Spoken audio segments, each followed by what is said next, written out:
अस्सलाम friend, hope so आप सब ठीक ठाक होंगे। मिस्टर रहमान।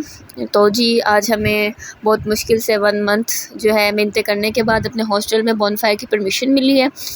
तो जी देखें हमारी तैयारियां पूरे ज़ोर शोर से चल रही हैं बॉनफायर की, और अभी तक मैं फ़िलहाल तैयार नहीं हुई हूँ, लेकिन हमारी डेकोरेशन जो है वो ऑलमोस्ट कंप्लीट हो गई है। ठीक है, तो चलें जी, अब मैं जा रही हूँ, ज़रा तैयार शर होती हूँ, तैयार शर हो के फिर आती हूँ मैं। ओके जी। हाँ, तो जी हमारा स्टार्ट हो गया है और मैं तैयार भी हो गई हूँ, ठीक है ना। और मैंने अच्छी अच्छी अपनी पिक्चर्स बनानी है।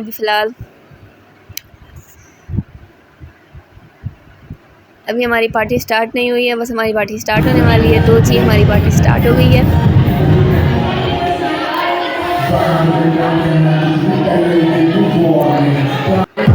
हमने फुल एंजॉय किया आज।